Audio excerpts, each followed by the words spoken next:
con motivo de realizarse la conferencia sobre liderazgo femenino en América Latina, con la disertación de la señora Presidenta del Senado del Estado Plurinacional de Bolivia, senadora Adriana Salvatierra. Disertación organizada por la Comisión de Comercio Exterior, Mercosur y Política de Integración Regional de esta honorable Cámara. Se encuentra presente el señor Presidente de la Comisión de Comercio Exterior, Mercosur y Política de Integración Regional de este honorable Senado, senador Juan Manuel Piñoco.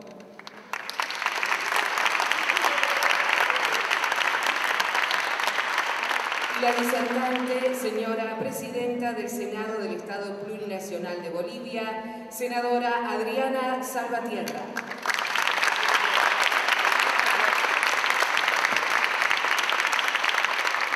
Los acompañan por la Embajada de Bolivia el señor Ministro Consejero Rafael Arancibia, el senador provincial Gervasio Lozano, el senador provincial Gustavo Traverso, el diputado José Ignacio Rossi, la señora ex-ministra de Economía de la provincia de Buenos Aires, Silvina Batakis, la señora concejala de Lomas de Zamora, licenciada Daniela Vilar. Se encuentran también presentes señores representantes del Foro Argentino de Radios Comunitarias, el señor director de la Radio Integración Boliviana, Daniel Romero, quien además en este momento, antes del inicio de las palabras, el señor Daniel Romero se acercará al estrado para hacer entrega a la señora senadora Adriana Salvatierra de la declaración de Farco de este fin de semana en relación con Bolivia.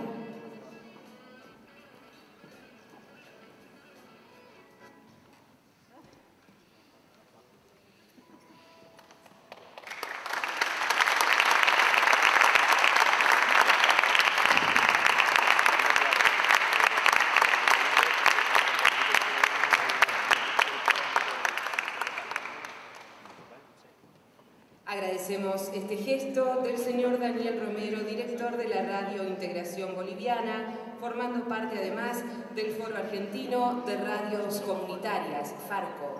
Agradecemos también la presencia de los señores legisladores provinciales, concejales, funcionarios de este honorable Senado, invitados especiales, señoras y señores. Para dar inicio, vamos a escuchar en primer lugar las palabras del señor Presidente de la Comisión de Comercio Exterior, Mercosur y Política de Integración Regional de este honorable Senado, senador Juan Manuel Piñoco. Bueno, lo mío va a ser muy breve, pero en honor a la posibilidad también que tenemos hoy de contar con tan honorable presencia, honorable en el sentido de no solo la responsabilidad institucional, sino también lo que representa la senadora Adriana. Pero la comisión, o esta actividad también la podemos hacer gracias a la predisposición y la voluntad de nuestros pares y más que nada y sobre todo del vicegobernador Daniel Salvador, que dejó su saludo, que no pudo estar presente, así como Emiliano Reparás y Germán López, que son las autoridades de la Cámara. Y es de muy peronista agradecer al oficialismo también cuando las cosas se pueden hacer, digamos, no es menor. En estos tiempos en donde parece que nada se puede hacer, algo se puede hacer y yo creo que podemos hacer mucho. La presencia de Adriana para nosotros realmente es un gran honor y la verdad que nos sentimos muy orgullosos de poder haberla articulado en tan poco tiempo y contar con tantas presencias tan importantes y quiero comprometernos a que no sea una presencia solamente para esta actividad y futuras actividades como tuvimos con Rafael y también con el señor embajador del Estado Plurinacional de Bolivia el año pasado ya, ¿no? En donde muchos senadores, muchas senadoras miraban con cara de asombro cuando el embajador exponía la situación que había atravesado el el Estado de Bolivia en los últimos años.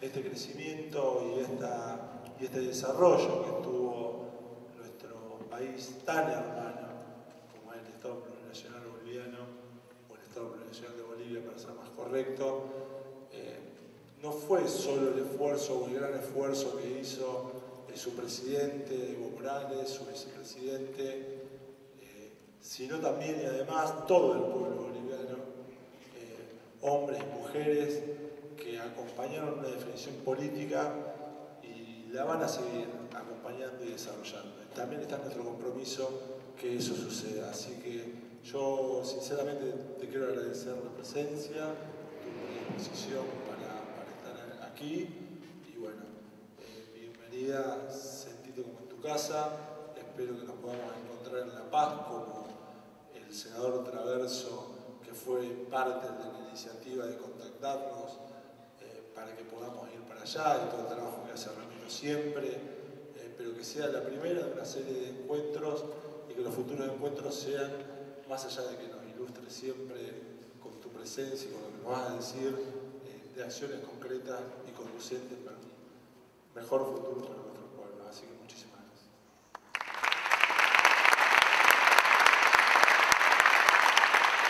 Vamos a escuchar entonces la disertación de la presidenta del Senado del Estado Plurinacional de Bolivia, senadora Adriana Salvatierra. Bueno, muy buenas tardes, noches ya, acá.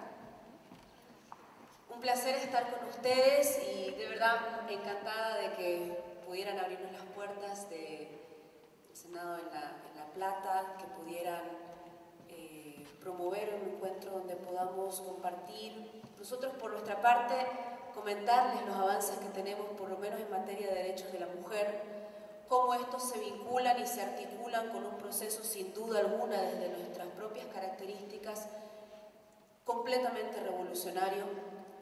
Y de verdad gracias por la fraternidad, por la solidaridad que siempre Argentina además ha demostrado con Bolivia, no solamente en esta última década que para nosotros fue la década de la dignidad, de la soberanía, sino también esa articulación histórica que hemos tenido como pueblos hermanos. Y arrancaría explicando por qué además y cuál es el origen más primario que nosotros tenemos de esa articulación histórica. Y además con un ejemplito claro de cómo se tradujo hasta estos momentos. ¿Algunos de ustedes han conocido Santa Cruz? Es la ciudad donde yo vengo. ¿Y han visitado la plaza 24 de septiembre? ¿Y recuerdan quién está en medio de la plaza 24 de septiembre? ¿No? El que se encuentra en la plaza 24 de septiembre apuntando con una espada, abriendo el horizonte, es Ignacio Warnes. E Ignacio Warnes para nosotros no es solamente uno de los tantos líderes que nosotros tuvimos en la lucha por la independencia. Para graficar un poco cómo nosotros tenemos bases primarias de fraternidad, de lazos que construimos, para nosotros es muy representativo explicar cómo fue el proceso de independencia, incluso desde nuestra región, desde Santa Cruz. Mi compañero Rafael, que es ministro dentro de la embajada, también es de Santa Cruz. Y cuando empezamos nosotros a escudriñar la historia de Santa Cruz, encontramos que los lazos de fraternidad con Argentina fueron mucho más allá que solamente la proximidad territorial. Ignacio Warnes nació en realidad en Buenos Aires en 1770 y a Santa Cruz llegó enviado por Belgrano en 1813 a la cabeza del segundo ejército, como una fracción del segundo ejército auxiliar argentino, como avanzada para contener las luchas independentistas las luchas que intentaban desde los conservadores mantener la estructura de dominación colonial. Ignacio Warnes en Santa Cruz, nacionalizado además ya como cruceño, después de boliviano por supuesto, fue probablemente el referente más importante que nosotros tenemos desde nuestra región en la lucha por la independencia. Cuando se constituyó en Santa Cruz y cuando llegó a establecerse como gobernador en Santa Cruz, no solamente desde Santa Cruz eliminó la deuda de los mozos con los patrones, eliminó la esclavitud, en un pueblo que en ese entonces era de aproximadamente 10.000 habitantes, porque Santa Cruz era súper chiquito, Warnes construyó un ejército de hombres y mujeres libres, afrodescendientes, indígenas, campesinos, hombres y mujeres dignos de esa patria, de aproximadamente 2.000 soldados y soldadas, en un pueblito de 10.000 habitantes. Era el ejército patriota. Con el ejército patriota, además, parte del mismo lograron vencer las batallas de Santa Bárbara, las batallas de Florida, y constituyó además uno de los ejemplos más importantes de dignidad y soberanía respecto a nuestro territorio. Incluso llegó a conformar el ejército de los pardos libres, afrodescendientes, encabezados por el Sammo Vélez. Llegó a confiscarle 2 campanas a la iglesia y con ellas hacer cañones morteros de guerra. Todos los soldados del ejército patriota habían sido instruidos para leer y escribir. Entonces, hablamos de un proceso que desde Santa Cruz se articuló con Argentina y que te hablaba de patria. Warnes muere el 21 de noviembre de 1816 en la batalla del Pari. Y de los aproximadamente 2.000 soldados, fue tan cruenta la batalla, empezó a las 10 de la mañana, terminó a las 4 de la tarde y sobrevivieron apenas 240 personas de todo el ejército patriota. El año 1816 además era un año, particularmente en esta región que es la nuestra, de profundas pérdidas y regresiones. También fue asesinado en búsqueda de rescatar a su compañera Juana Zurduy en Laguna, fue asesinado Asensio Padilla en septiembre de 1816. Y lo que quedaba del ejército patriota en Santa Cruz, a la cabeza de José Manuel Mercado y Cañoto, se fueron hacia el sur combatiendo en las guerrillas de Membiray, Saipurú y articulándose con el ejército, con el ejército de Güemes, juntos al mismo tiempo con Juana Zurduy. ¿Por qué explico esto? Porque esto es una muestra de que nuestra primera independencia se logró significativamente por la profunda integración que existía entre los pueblos. No solo porque no existían las fronteras que conocemos ahora, sino porque además existía un sentido de construir libertad a partir de la solidaridad y la integración. Y para nosotros eso es central. Quizás por eso también se explica que el Banco Argentino y el Consulado de Argentina en Santa Cruz estén en la misma plaza principal de Santa Cruz. Porque nosotros teníamos profundos lazos que fueron construyéndose con la lucha de hermandad, de solidaridad, de fraternidad, de lucha conjunta. Y me traslado particularmente hacia Juana Zurduy, que es el otro ejemplo más importante que nosotros tenemos de integración entre Bolivia y Argentina. Juana nace en 1780, el año en el que Túpac Katari y Bartolina Sisa cercan a la paz en la búsqueda también de la eliminación de la dominación colonial. Y Juana Zurduy, como todos ustedes conocen, tiene una historia muy trágica. 2 de sus hijos mueren de hambre combatiendo, mientras ella combatía. Sus otras 2 hijas mueren de difteria.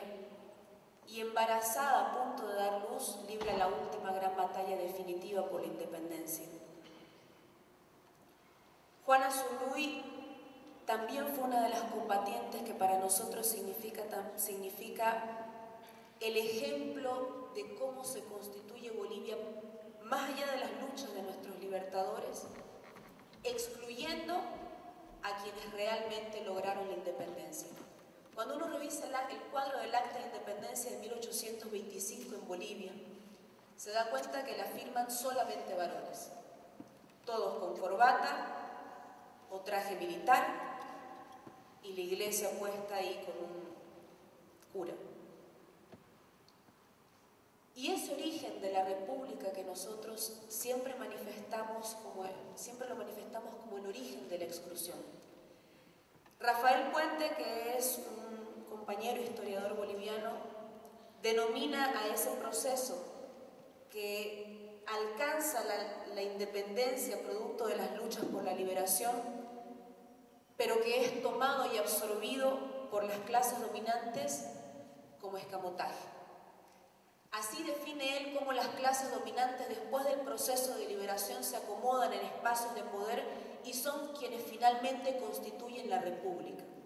Una república que se firma a espaldas de los campesinos, a espaldas de los indígenas y a espaldas de las mujeres, que somos la mitad de un pueblo. Desde 1825 hasta 1952 pasaron 127 años para que las mujeres pudiéramos votar en Bolivia. Y desde 1952 hasta el 2009 para que nosotros realmente alcancemos condiciones de paridad y equidad. Y aquí me enfoco en el tema de género. Para las mujeres y para la participación política de las mujeres en Bolivia era central la modificación de la Constitución Política del Estado.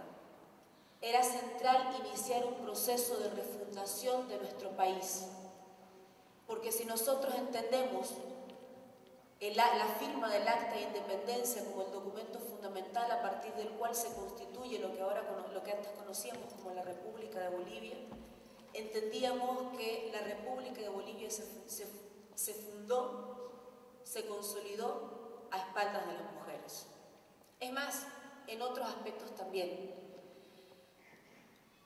En Bolivia todavía subsisten en los territorios indígenas una fuerte pertenencia respecto a sus formas de democracia, a sus formas de organización económica, a sus formas de consolidación territorial. Los territorios indígenas, particularmente en el oriente boliviano, no tienen propiedad individual, es propiedad colectiva de la tierra.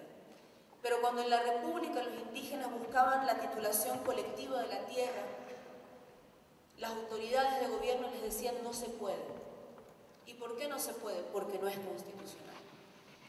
Y cuando los indígenas guaraníes, aymaras, quechuas, chiquitanos, ayoreos, de las 36 naciones que tenemos, reclamaban representación directa, no por las formas de la democracia liberal, sino por su democracia comunitaria, les decían no se puede. ¿Por qué? Porque la Constitución no lo permite. Entonces nos dimos cuenta que había que cambiar la Constitución, que si la República de Bolivia se constituyó a espaldas de su propio pueblo, era necesario iniciar un proceso de refundación.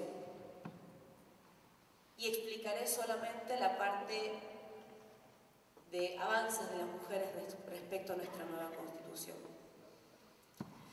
La Constitución Política del Estado que nosotros refrendamos en enero del 2009 en Bolivia tiene particularidades que hacen a los temas de avance de materia de género muy importantes.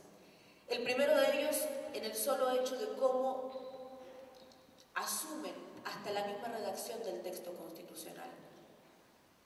La Constitución Política del Estado no generaliza en los bolivianos. Dice las bolivianas y los bolivianos. Ese es un primer elemento de reconocimiento de la mitad de un pueblo.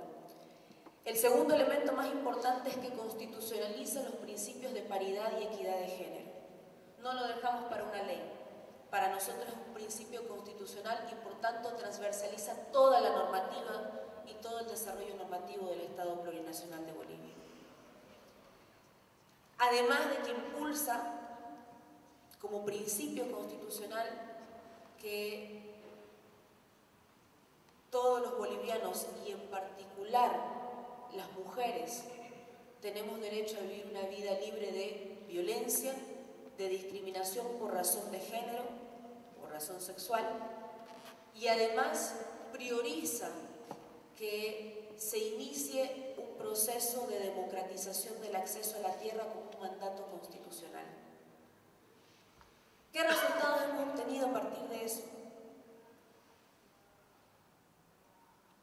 aquí vamos a ver un poco las diapositivas.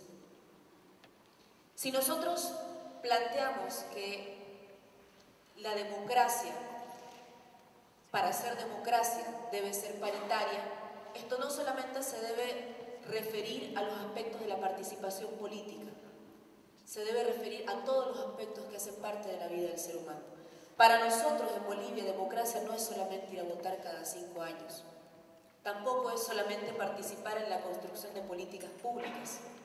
Para nosotros democracia, como también lo hablaba Samir Amin, calculo que el año 2012, es fundamentalmente que todos podamos tener un plato de comida en la casa, es que todos podamos tener garantizada la vivienda, que todos podamos tener garantizada la salud, que se erradique el analfabetismo. Entonces la democracia es un concepto mucho más profundo que hace todas las esferas de la vida del ser humano. En materia de educación, por ejemplo,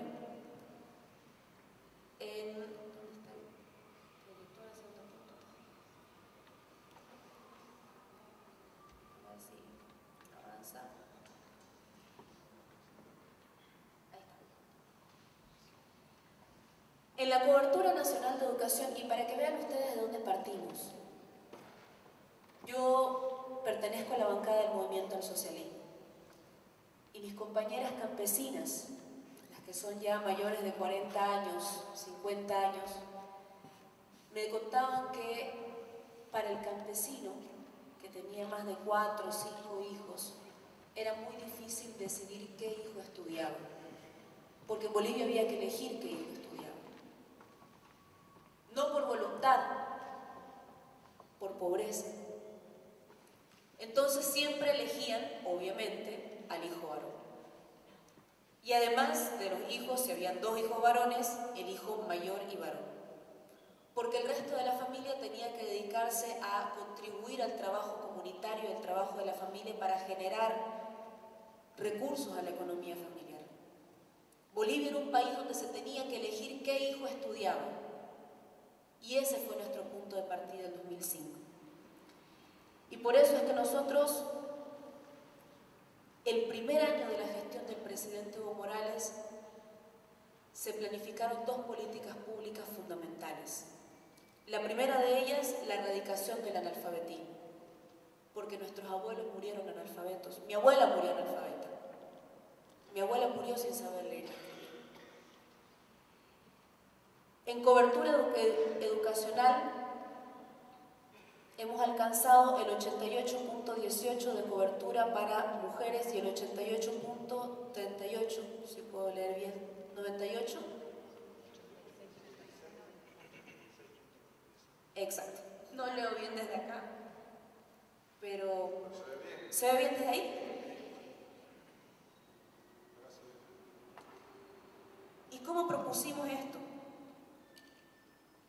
Si vos tenías que elegir qué hijo estudiaba, tenías que plantear qué política pública construías para que los padres quieran enviar a sus hijos a la escuela.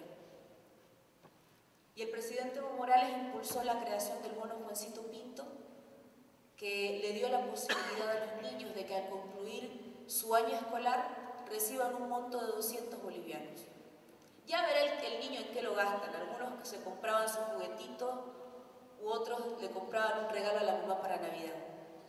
Pero ese incentivo económico contribuyó a eliminar la deserción escolar y hoy día tenemos la deserción escolar de aproximadamente 2.1%, que era en tiempos de república aproximadamente el 7%.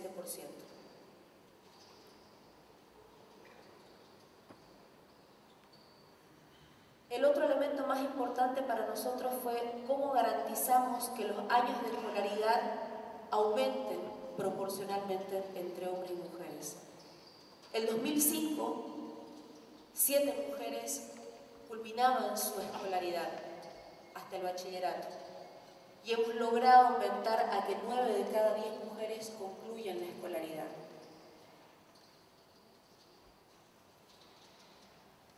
Otro elemento importante, y aquí también creo que es importante resaltar cuántos bachilleres y cómo se ha duplicado casi el número de bachilleres en Bolivia. En un país donde tenés que elegir qué hijo estudia, tenía cifras de aproximadamente 55.000 mujeres que culminaban el bachillerato.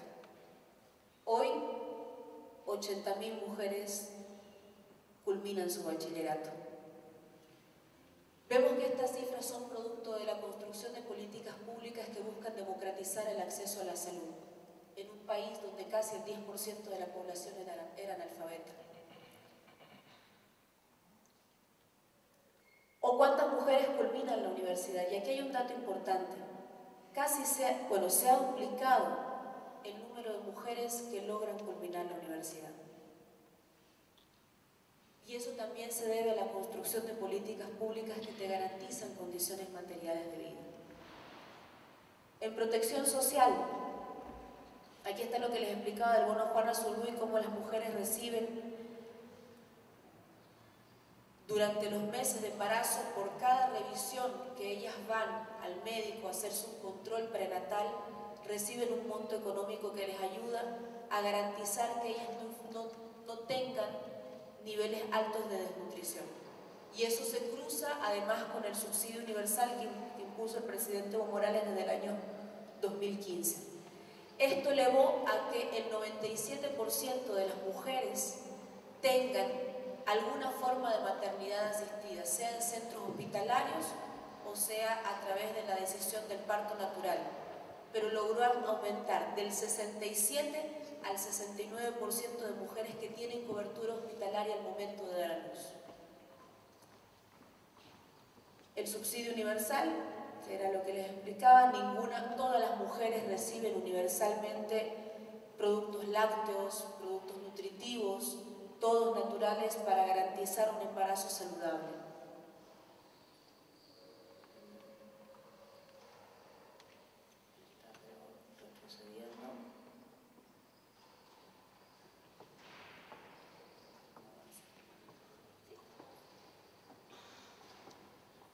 Este es uno de los datos más importantes que nosotros tenemos a nivel mundial y que se constituye incluso en un ejemplo para los países del África. En Bolivia, en 2005, los títulos agrarios a nombre de mujeres eran apenas el 15.3%. Y se ha transformado de tal forma la estructura de la tenencia de la tierra que el año 2018 cerramos con un 45.6% de los títulos agrarios a nombre de las mujeres. Y esto para nosotros es muy importante, porque la mujer campesina garantizó condiciones de vida. Tiene la seguridad y la certeza de que tiene un medio de producción para garantizar la alimentación de sus hijos. Estos datos, por ejemplo, surgieron a partir de políticas públicas que hicieron un fuerte énfasis en específicamente distribuir la tierra, profundizando el acceso a la misma para mujeres. Sí, por favor.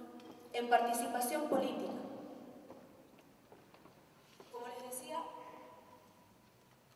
Nuestra Constitución Política del Estado constitucionalizó los principios de paridad y equidad de género. No lo dejamos a una ley. La Constitución Política del Estado, que es nuestro documento fundamental, estableció que si la mitad de un pueblo somos las mujeres, la mitad de la representación debemos ser las mujeres, porque eso también es democracia. Incluso el presidente Evo Morales dice, si la democracia no es paritaria, no es democracia.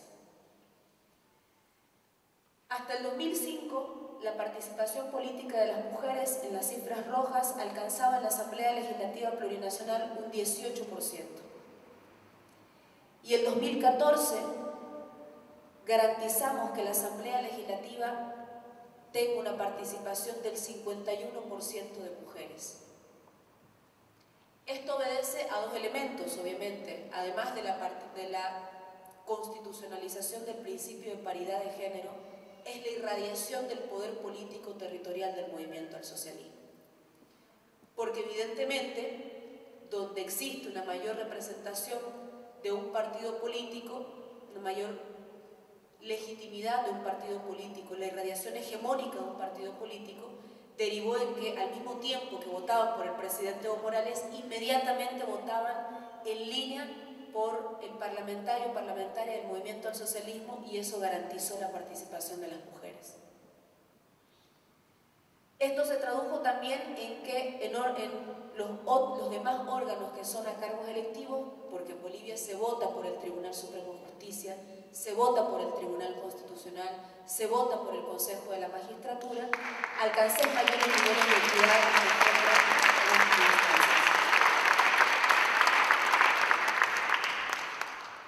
Y se ha trasladado también el mismo principio a la territorialización más próxima de la participación política, que es la participación política de las mujeres en el ámbito local. Tenemos un problema, compañeros y compañeras, y eso tenemos que ver la forma de ajustarlo. No todo ha sido color de rosas hasta el momento.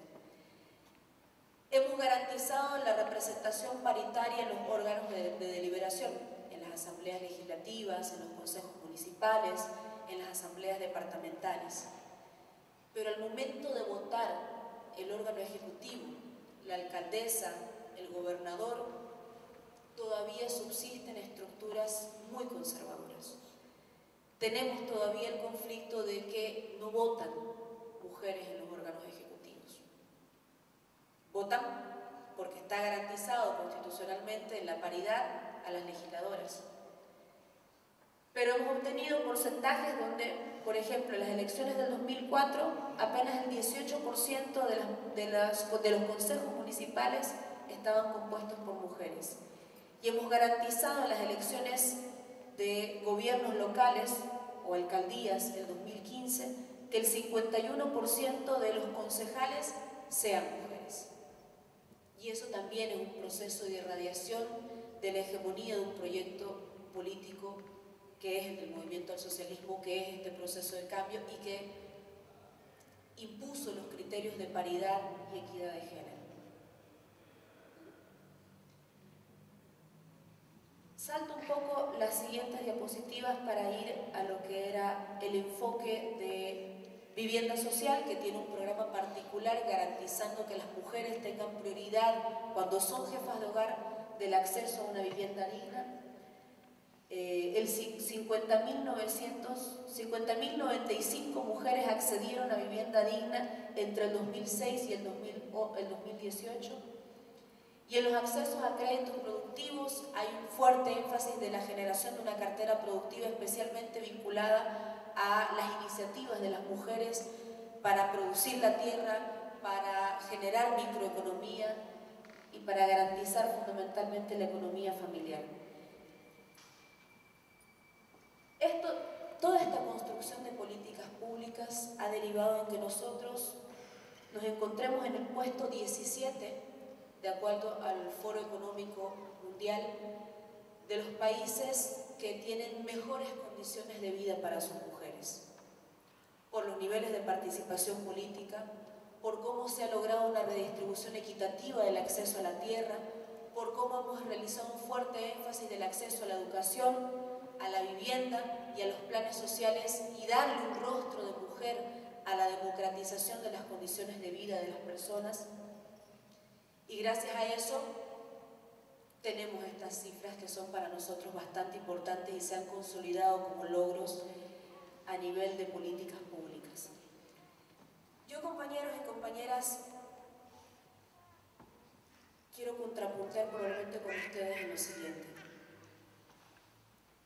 Todo lo que fue el año pasado una fuerte movilización de mujeres que lucharon por la despenalización del aborto. Y lo que faltó en realidad por parte de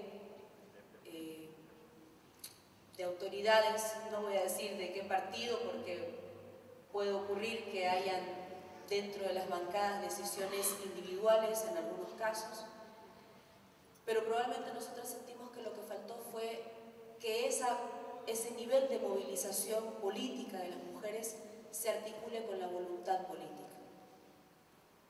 En el caso nuestro, ha sido central la voluntad política del presidente Evo Morales y la posibilidad de construir alianzas por parte de las mujeres dentro de las organizaciones sociales. El presidente Evo Morales, incluso cuando era presidente de los sindicatos de productores de hoja de coca en el Chapare, promovió que el 50% de la dirigencia sean mujeres, que el 50% de las candidaturas sean mujeres, incluso antes de que él llegue a ser presidente del Estado plurinacional. Eso para nosotros, en términos históricos, es una clara muestra de voluntad política. Cuando nosotros avanzamos hacia la eliminación de algunas causales o la ampliación de las causales para viabilizar la interrupción voluntaria del embarazo, contamos con la voluntad política del presidente Evo Morales. Y el problema para nosotros más bien fue al revés, fue que no pudimos sostener eso en la calle. Y se abrogó el Código de Sistema Penal que planteaba avances súper importantes en materia de género respecto a la autodeterminación de nuestros cuerpos, pero también respecto al acceso a una justicia pronta, oportuna, transparente y con enfoque de género. Sin lugar a dudas, para nosotros las cifras que tenemos de paridad en la Asamblea Legislativa también son resultado de la voluntad política. Cuando nosotras enfrentábamos los debates en la Asamblea Constituyente, probablemente nuestras compañeras campesinas de los movimientos sociales no iban con la bandera del feminismo, iban con la bandera de la igualdad. Y fue con la bandera de la igualdad con la que se logró alcanzar el principio de paridad y equidad de género en la Constitución Política del Estado. Pero para nosotros, y como hacemos un proceso de comparación con el resto del mundo, Bolivia es, ahora después de Cuba, el tercer país con mayor representación femenina en la Asamblea Legislativa Plurinacional. Éramos el segundo hasta que nos desplazó Cuba.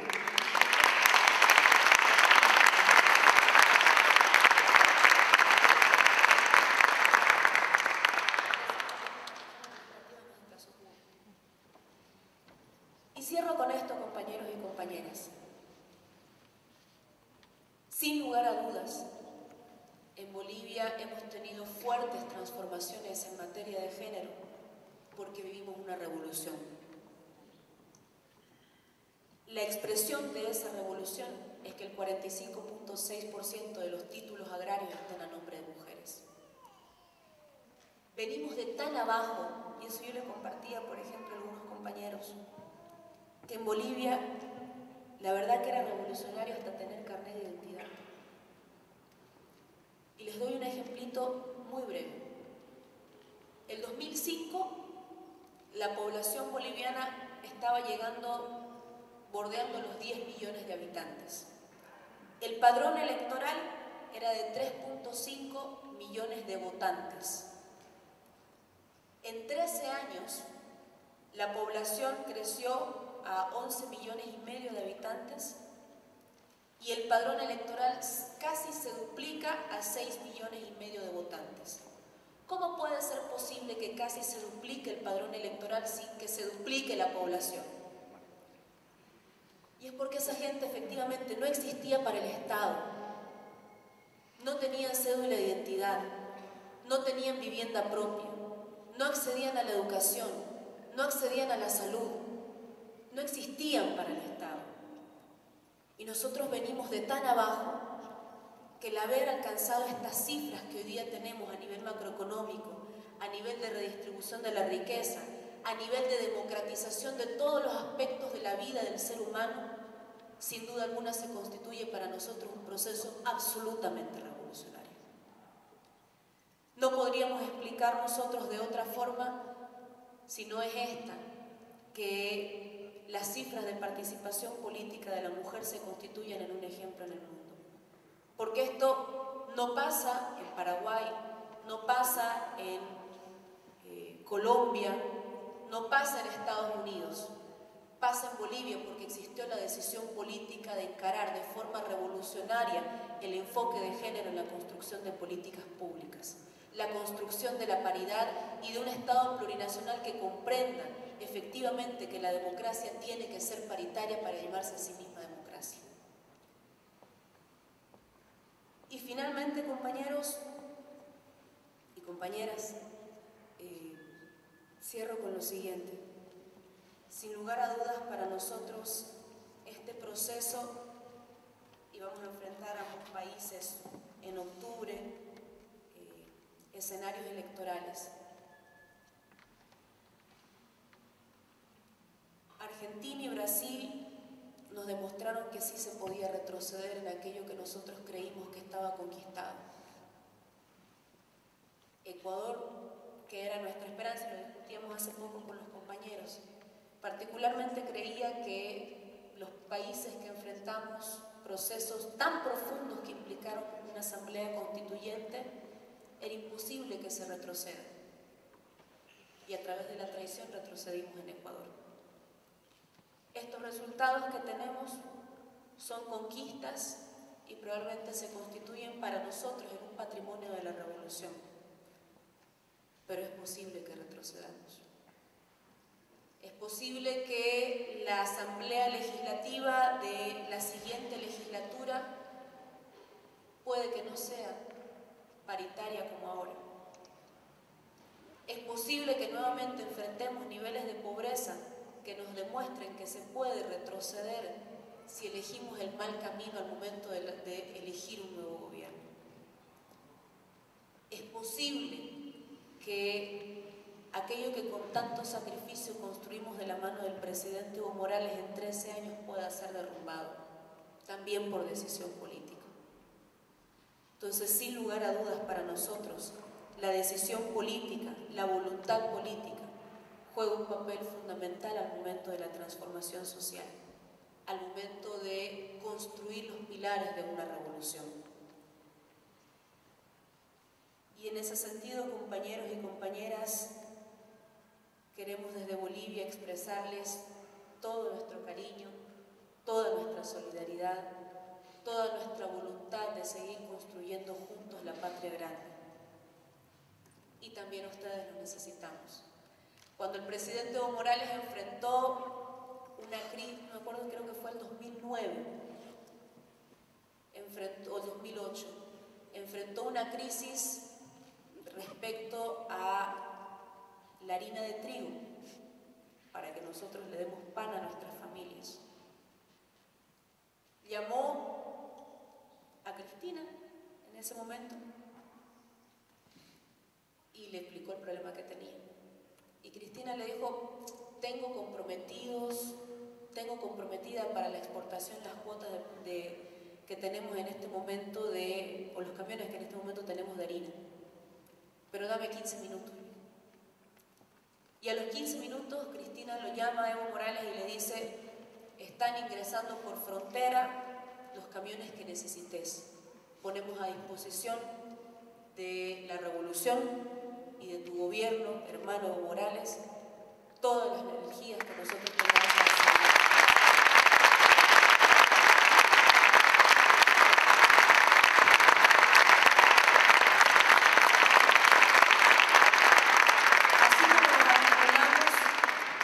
En el primer momento independentista de nuestros pueblos, donde no existían las fronteras, eso mismo para nosotros significó esa década de dignidad, de soberanía, que vivimos con gobiernos progresistas. Y esa misma hermandad que construimos está abierta de brazos para todos ustedes, para que continuemos construyendo los caminos de una patria digna, soberana, y para que continuemos avanzando en las sendas que abrimos día a día por nuestra revolución, que será feminista o no será revolución. Muchísimas gracias.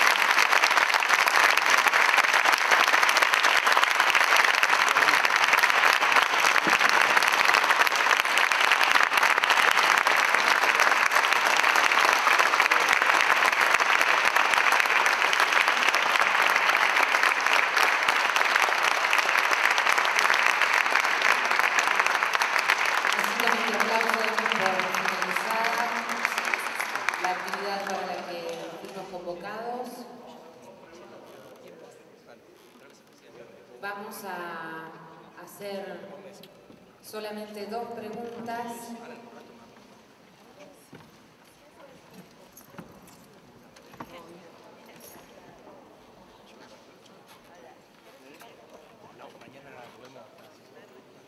Vamos a hacer solamente 2 preguntas y les pedimos por favor, por el tipo de sonido de acústica que hay en este salón, que esperen la llegada del micrófono inalámbrico, porque si no realmente no se va a poder escuchar la pregunta.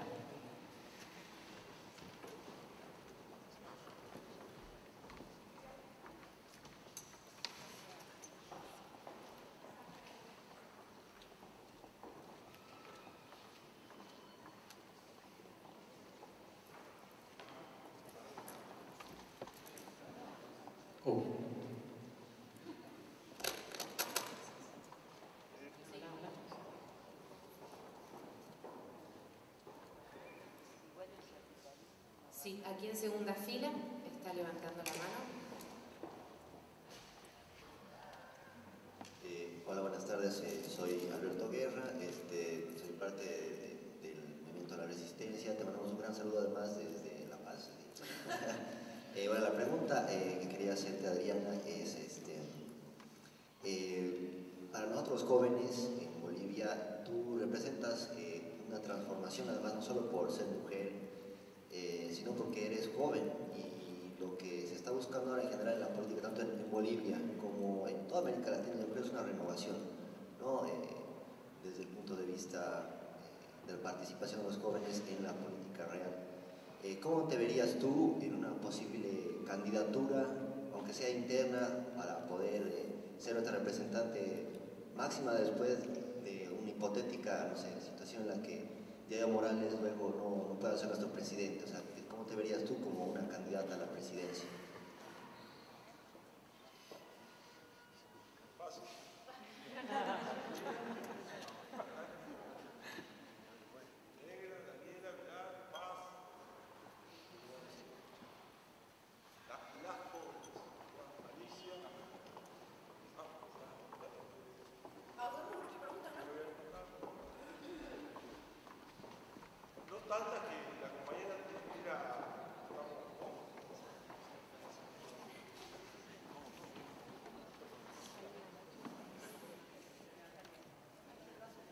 No, mi pregunta apunta más que nada a la parte de educación. Si trabajaron, además de todo lo que contaste, con un programa o algo de educación sexual integral en las escuelas. Esa era mi pregunta. ¿Una más? Senador.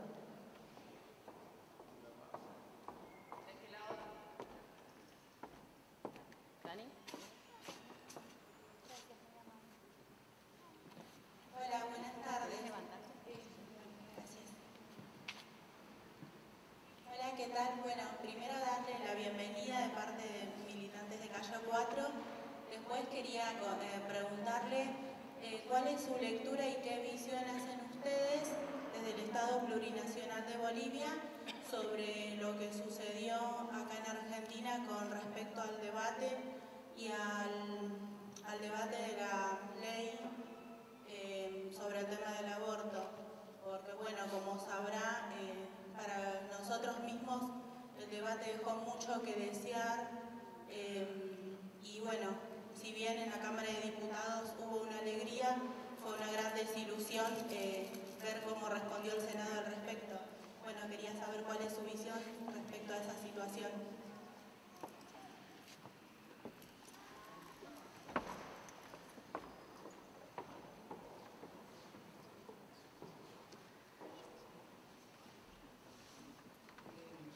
Nos interesaría mucho saber cuál es la intensidad de la participación de la mujer en la vida sindical, en los sindicatos, que son unas herramientas de poder muy interesantes en las cuales en Argentina nos interesa mucho conocer.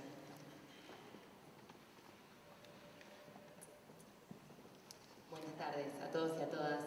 Bueno, mi nombre es Marina, yo pertenezco a la sociedad civil, a una organización feminista, y mi pregunta apunta a cómo recepta el Congreso, en este caso de Bolivia, las iniciativas que surgen desde la sociedad civil, desde las compañeras feministas, desde las activistas que están en la calle. Acá en Argentina la presencia de todas las organizaciones no gubernamentales feministas es casi determinante en que se puedan al menos empezar a plantear cuestiones relativas con políticas de género, y realmente quisiera saber en su caso si en Bolivia ocurre lo mismo. Gracias.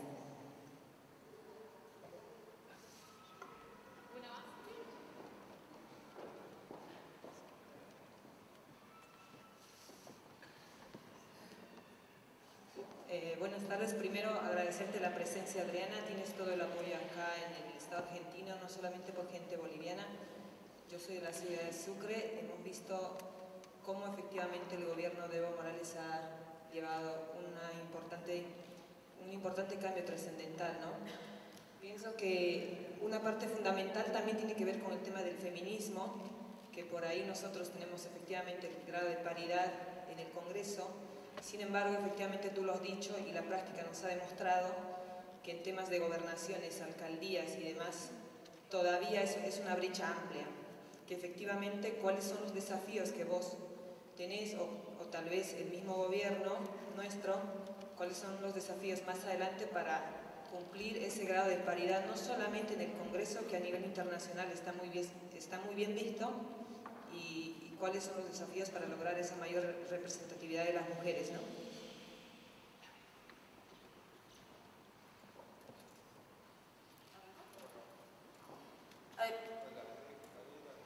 Perdón, sí. Yo soy de la comunidad latinoamericana, represento a la comunidad latinoamericana, al Consejo Consultivo Chino-Zorrilla. Quería preguntarle en materia de los bolivianos que viven en el mundo, si tienen la posibilidad de trabajar como consejos consultivos fuera del país, con las necesidades que tienen los bolivianos fuera del país. Gracias. Hola Adriana, ante todo agradecerte la presencia. Como mujer latinoamericana es un honor recibirte acá en nuestra provincia. Y si se puede reflexionar con vos respecto a esta avanzada del lawfare y de la persecución judicial que existe hacia los líderes de nuestra patria grande, nuestros líderes que supieron constituir la UNASUR, que obviamente hoy se ve devastada, avasallada. Pero ¿cómo lo ves? Si bien vos explicaste que obviamente no es menor que el Poder Judicial boliviano también sea o haya atravesado un proceso democrático o democratizante, ¿cómo ves vos esta posibilidad que bueno, lo padecimos en Brasil, lo estamos padeciendo? Cristina es perseguida sistemáticamente con esta práctica o a partir de este sector judicial que hoy de alguna manera en connivencia con el establishment y con también el poder de los medios está trabajando fuertemente, digamos, en devastar su imagen o generar un sentido común en nuestro país totalmente en detrimento de la revolución, como bien mencionaste. Gracias.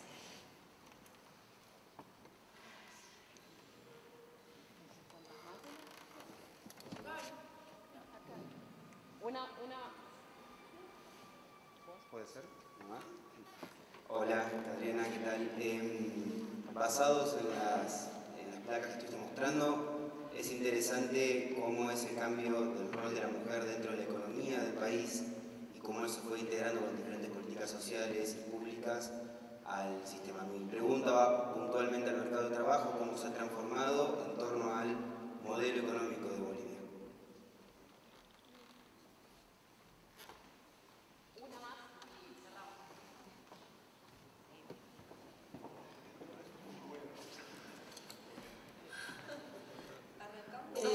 Quería saber cuál es tu opinión, cómo ven desde Bolivia la situación del brutal ataque al que está siendo sometida Venezuela. Gracias.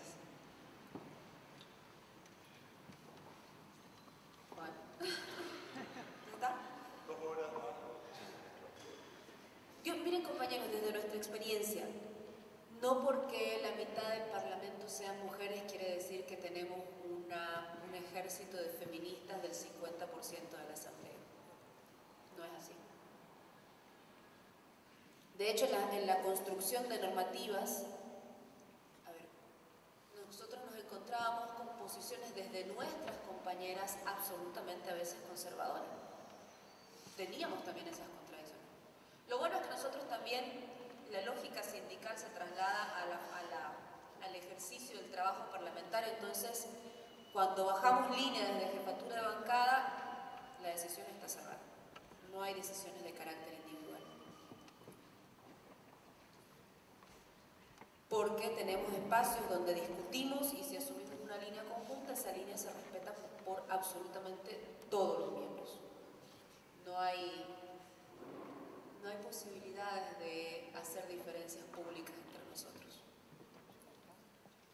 Pero evidentemente nos encontramos con que al momento de discutir, por ejemplo, como nosotros lo enfrentamos también el año pasado, el tema del aborto, nos encontrábamos con compañeras que nos decían, yo no siento que pueda votar esto. Y yo ahí resalto la voluntad política del presidente Evo Morales siempre. Porque el presidente Evo, no te voy a decir que él tiene una construcción ideológica de carácter absolutamente feminista como tenemos probablemente nosotras. Pero sí te puedo decir que Evo Morales es un estadista de tallo y comprende y entiende que el mantener determinados esquemas en materia de salud pública que puedan tener criterios homofóbicos o que puedan tener criterios de discriminación de género se convierten en una violentación de derechos humanos. Y cuando le planteas la discusión al presidente Evo Morales desde el enfoque de derechos humanos, él está de tu lado, por supuesto. Es un grande, sin lugar a dudas. Ahora, a nosotros nos pasó, y esto con el debate del aborto, que lo seguimos también muy de cerca, a nosotros nos pasó que avanzamos, no podemos despenalizar totalmente el aborto en Bolivia, porque hay una sentencia constitucional que lo prohíbe, basado en un artículo de la Constitución que la vida se respeta desde la concepción. Porque la Constitución política del Estado fue hecha en un momento de transición y por lo tanto es producto de las tensiones creativas que habían en todo un pueblo movilizado. Entonces vos tenías hasta los mismos evangélicos a veces construyendo parte de la Constitución. Y tenías también a compañeros que te planteaban, por ejemplo, desde la soberanía te decían, está prohibida la importación de transgénicos y sin embargo 2 artículos más allá te dicen, el Estado regulará la importación de transgénicos. Entonces, la constitución política del Estado fue fruto de un tiempo de contradicciones y de tensiones creativas en el pueblo. Pero cuando nosotros intentamos enfocar el debate del aborto y avanzamos en la ampliación de causales para que pudieras interrumpir tu embarazo por más motivos, con mayor amplitud, lo que les decía, no pudimos sostener en la calle el cambio, porque la voluntad política no coincidió con el tiempo social de discusión del tema. Y acá tuvimos el proceso más bien al revés. Acá había una discusión social muy fuerte, con un fuerte proceso de movilización y falló la voluntad política. Entonces, eso a nosotros nos demuestra, volviendo al anterior, que no necesariamente porque tengas el 50% del Parlamento quiere decir que ganaste la conciencia de las mujeres que representan al pueblo. Hay mujeres que son muy conservadoras, hay jóvenes que son conservadores. Lo que nos abre la necesidad de iniciar un proceso de discusión aún más profunda como el que hicimos en el proceso de la Asamblea Constituyente. ¿Cómo aceptamos nosotros las iniciativas? En realidad, la base del proceso de cambio en Bolivia tiene un fuerte énfasis sindical. La revolución ha tocado a tal punto las esferas de la composición y la organización social de nuestro país, que incluso en los sindicatos, no voy a decir que en todos, pero incluso en los sindicatos, en muchos de ellos, la regla es que la mitad del directorio sean mujeres y la otra mitad sean varones. Entonces, y eso vos lo ves hasta en comités ejecutivos de las centrales obreras departamentales. Porque cuando la mujer asimiló que la democracia es paritaria, eso transversalizó no solamente las esferas de la representación política en los órganos deliberativos, sino las esferas de la participación política en los sindicatos, en los distritos urbanos, en las organizaciones sociales. Mucha de nuestra experiencia sindical y de los logros vinculados en materia de género se deben a la fortaleza de la Organización de Mujeres Campesinas Bartolina Sisa. Esas mujeres son absolutamente combativas y son capaces de parar tu congreso. De hecho, dentro de nuestras estructuras de la Coordinadora Nacional por el Cambio, que es la que por lo menos mensualmente se reúne 1 o 2 veces con el presidente, la Organización de Mujeres Campesinas Bartolina Sisa es la segunda o la tercera cabeza servil. Por tanto, define en la construcción de políticas públicas. Una de las preguntas que me hacían es si trabajamos en la educación sexual desde la escuela. Yo te voy a decir cómo el presidente Evo Morales llegó este 8 de marzo a decir: estoy preocupado por el embarazo adolescente y tiene que ser inmediatamente combatido a través de la generación de políticas públicas. Al presidente Evo le encanta el fútbol y todo el mundo lo sabe, particularmente el fútbol de mujeres. Entonces las chicas del trópico, que es su territorio de donde viene el presidente Evo Morales, tienen sus equipos de fútbol. Y tienen su sub-12, su sub-15 y así sucesivamente. El presidente Evo es fanático de los equipos de chicas futbolistas del trópico, pero fanático. Les hace seguimiento, les escribe, se reúne con ellas cuando están a punto de ir a un evento, a competir a un espacio internacional, las premia cuando ganan un partido. O sea, él está pendiente de las chicas futbolistas del trópico. Y nosotros, yo decía, ¿cómo el presidente iba a preocupar el embarazo adolescente? Y claro, se le han embarazado sus chicas futbolistas del trópico y él pues pierde talento. Y él ve en esa proximidad cómo es necesario trabajar en materia de educación sexual y reproductiva desde los colegios. Porque él ve como una de las chicas con las que él construyó historia, afectividad, simpatía por el fútbol, se le trunca la vida ante un embarazo que probablemente era no deseado. Y para nosotros abordamos sí en materia de educación sexual y reproductiva en los colegios, pero no es suficiente. Todavía tenemos altas cifras de embarazo adolescente, particularmente en el oriente boliviano. El otro mandato que le dio el presidente Evo Morales, tanto al Ejecutivo como a la Asamblea Legislativa, es que eliminemos o veamos los mecanismos para eliminar las brechas de desigualdad salarial entre hombres y mujeres. Especialmente, las brechas de desigualdad salarial en el caso de Bolivia especialmente se manifiestan cuando hablamos de cargos jerárquicos en el ámbito privado. En el ámbito público no existen brechas de desigualdad salarial entre hombres y mujeres, pero en el ámbito privado todavía subsisten, particularmente en gerencias, direcciones, jefaturas, etc. Y ese fue uno de los mandatos que él nos dio. Sobre los desafíos para la paridad y cómo votamos mujeres en el Ejecutivo, creo que esa es una tarea que nosotras tenemos que enfrentar como eje de discusión en este periodo que nos queda en materia electoral. ¿Tenemos los mayores niveles de participación política? Sí, pero eso derivó en casos muy fuertes de acoso y violencia política contra las mujeres. Casos donde incluso alcaldesas han llegado a suicidarse después de un proceso de persecución política, de acoso político. Y pese a que tenemos una normativa que resguarda a las mujeres en su participación política, en los subniveles de gobierno, que son las alcaldías, los municipios, etc., han llegado a haber casos donde presionan a las mujeres para que a la mitad de la legislatura renuncien y les cedan sus espacios a los varones.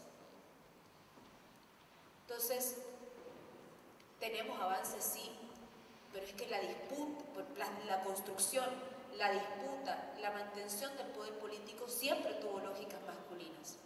Entonces, cuando entra en un proceso donde se impulsa la participación política de la mujer, existen casos de acoso y violencia política. No todo es una taza de leche cuando hablamos del 51%. Pero nuestro desafío es cómo garantizar que mantengamos ese 50-51% de asamblea legislativa paritaria entre hombres y mujeres. No tenemos todavía la fórmula, no tenemos todavía la receta, esperamos encontrarlas en los próximos años, pero sí creo que es patrimonio de la democracia y patrimonio de las mujeres el haber alcanzado estas cifras. Sobre Laufer, Russia Today sacó el 2018, si no me equivoco, un artículo que se llama ¿Cómo construir un presidente corrupto? Parece que Estados Unidos tiene la fórmula. Les recomiendo ese artículo. Y ahí te relata, más allá de los casos concretos que tenemos en América Latina, ahí te relata cómo se fue construyendo el andamiaje para el lawfare. Y es que en América Latina, los fiscales, no voy a decir en todos los países, en el caso de Bolivia, no ha terminado de entrar en mecanismo. Pero Kenneth Blanco, el subprocurador de Estados Unidos en Brasil, dijo que tenían una red de más de 700 fiscales con los que tenían comunicación directa. Entonces, van recabando la documentación entre los fiscales de cualquier país de América Latina y un fiscal norteamericano. Construyen el caso y cuando tienen construido el caso, lo hacen público. Entonces, el lawfare no es un proceso que se vive particularmente en un país. Es una estructura que ya se formó en América Latina. Es una estructura donde tienen conexión directa sin pasar muchas veces por los mecanismos de las relaciones diplomáticas a través de Cancillería. Tienen comunicación directa. ¿En qué momento nosotros dejamos que eso pase con nuestros países? Esa es la pregunta. En el caso de Bolivia, como les decía, nuestros magistrados, las máximas representaciones del órgano judicial, las 4 cabezas del órgano judicial, son electas por el voto del pueblo. Y creemos que eso ha servido como mecanismo para garantizar la soberanía también en materia judicial. Y la última pregunta respecto al mercado, ¿cómo se transformó el mercado del trabajo en materia de género? Me imagino que era. Mira, para nosotros, nuestra revolución democrática y cultural no se sentó como principio sobre la base del aumento de la capacidad de consumo. Para nosotros no es eso. No es si una familia hoy día puede comprarse un auto o puede comprarse un televisor último modelo. Es como una familia adquirió derechos en estos 13 años. Como una familia que no existía para el Estado, hoy día existe, tiene cédula de identidad, tiene vivienda propia, tiene la tierra titulada y garantizada para sus hijos, tiene servicios básicos, porque para nuestra Constitución Política del Estado los servicios básicos no son algo que se cambie, se compre y se vende en el mercado. Los servicios básicos en nuestra Constitución Política del Estado son derechos humanos, y como son derechos humanos es obligación del Estado garantizarlos. Entonces, para nosotros no fue el enfoque de transformación, la capacidad de consumo del ser humano, sino cómo se transformó en estos 13 años en sujeto de derecho. Y evidentemente eso generó fuertes transformaciones en materia de microeconomía. Candidaturas, ninguna, compañero. Mi candidato es Evo Morales y Álvaro García.